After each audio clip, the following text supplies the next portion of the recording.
One of the things with a 4 to 5 year old little boy that you can do, and that I highly recommend my parents do, especially, you don't enroll them in a martial arts program. It's if anything, enroll them into a program like a gymnastics and a tumbling program, because what's going to happen is if they do end up getting rough and maybe one of their a kid at their kindergarten class ends up grabbing them and they fall over something, they're going to want to learn how to go to the ground and roll. So if you do a martial art at his age, then I would look at something like Judo. I wouldn't do karate or a striking or impact art. In fact, I would highly discourage anybody until the children are in their teens to do traditional karate.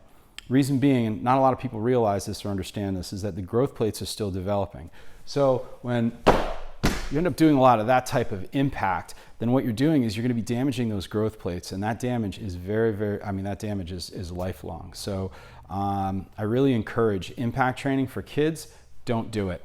Get them involved or get your boy involved in a wrestling program at school. I know our community has a wrestling group for little ones, and that's pretty cool. But anything that helps them to go to the ground safely and get back up. Because if he doesn't know how to fall, he could hit his head on the corner of a desk, or even if he's just roughhousing with someone. The next thing that I'm going to encourage you to do is do touch and touch on his face and have him touch you, and do these little games where you're going open palm, backhand, backhand. Not like you're simulating slaps, but you're actually putting your hand like on his face like this and touch, touch, touch, touch. Now, I'm not going to get into the science of all that, but you can just have little fun games with him and then turn that into some light wrestling and start moving his body and making him turn by holding on to his shoulders and his hips and redirecting him and get him used to pivoting his body like this, and then go to the ground and just do lots of tumble and wrestling with him. Little boys, as we know, love to wrestle. And the more hands-on that you have with him and the more touch to the face that you have with him, then the lower the potential for him going into what's called the freeze factor will happen should a dangerous situation happen with him. Now, the reality is at 4 to 5 years old, there's no real self-defense that you can teach. A 4 to 5 year old is still latched onto mommy's leg. But what a dad can do at that time is start really introducing the dynamic of touch and then moving and stuff like that. Also, here's another thing, man. One of the scariest things that I do when I do a personal protection program for a community of parents is I will pick a random child out of the crowd and I'll say, come on over here, buddy, stand here. And then I'll just do this. I'll just hold my arm out like this.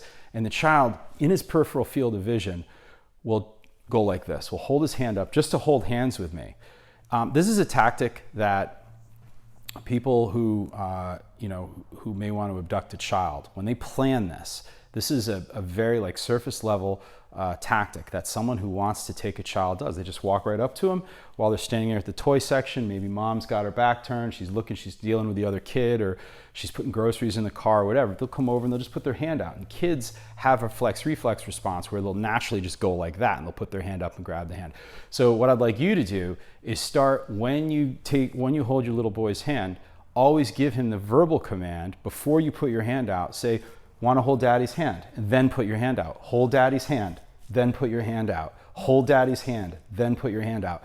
Because what will happen is if you get him into that habit, then what will happen is he won't put his hand up unless he hears the auditory command. So you're making that as the primary command. So this is a really, really cool thing to do. It's a great exercise.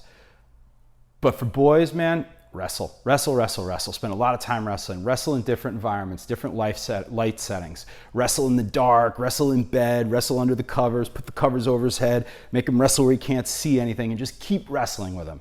And that's gonna really help him again if you've ever been punched. I mean, the first time you're like, you don't know what to do. And there's a whole scientific reason for that, and I'm not gonna get into that.